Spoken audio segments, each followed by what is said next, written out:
My name is Joshua Cherubigan. I'm a Christian, an African Ghanaian, I should say, and a minister of the Gospel 7 United Church, Ghana. I've been in this church business for over 3 decades because I came to know Jesus when I was a teenager, and having preached, gone through the process in United Church Ghana, and allowed to become a local preacher for about 2 years and then enrolled as a minister. I think there's something we need to do in terms of making the kingdom business as holistic as possible. At the moment, I am a student in Christian Service University, and I have a good friend who's my friend, my mentor, my lecturer. And he has written a book, as I indicated in the earlier episode. The book talks about sexting and sexual injustices, making reference to the issue in Ghana, and help us to look at the matter from a biblical point of view.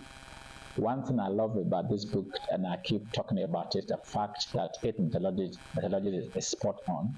It draws attention to the fact that we can reread the Bible and look at the issues in the Bible from a very typical African point of view, not losing essence of its substance, but at the same time bringing to the fore addressing issues in our time. As a student and as a mentee to my dear mentor, I think that the essence of scholarship is to be able to draw attention to issues that are huge and seem to be scratched only at the surface, and deal with them head on, trusting that the Spirit of God is able to use us to do that. For me, one of the areas or the issue that comes to the fore is the issue of human sexuality.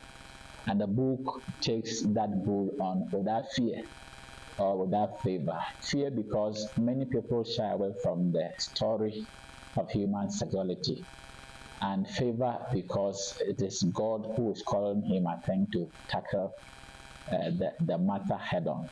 So having given this introduction, I want to talk about my personal experience and why I think this book is important to be read by everybody, parents, pastors, teachers, lecturers. But we should even talk about creating, if you like, a department on human sexuality, using this book as a primary source of information in looking at the issue from diverse point of view. I grew up in a little town where sex was played with by almost everybody.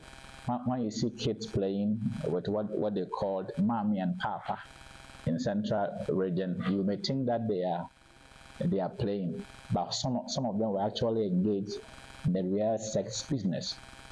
There were kids who were actually having sex with animals, i.e. birds, chicken, hen, cocks.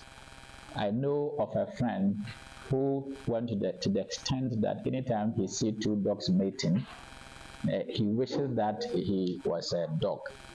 So at least it's an issue that the church cannot take for granted. Unfortunately, the church has not been able to take it up because it's quite dicey.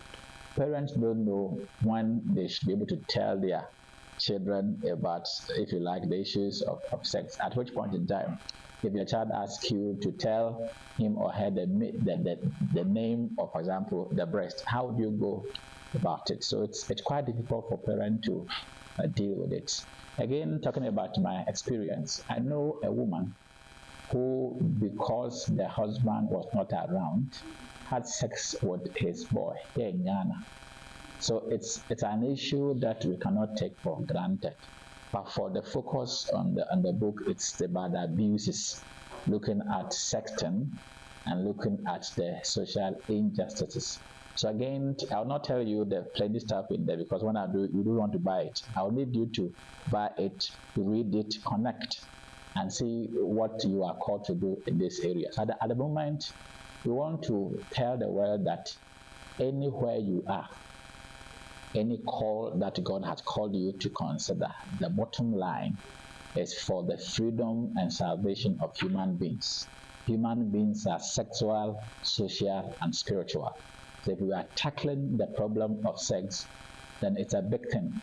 I think that we should all support it. I may come again with another episode, but this is to introduce you to a powerful book written by a child of God who is experiential in the matters of the African story. May we get involved and let this book go to the highest where God wants it to be. I come back and I wish you well. Stay blessed.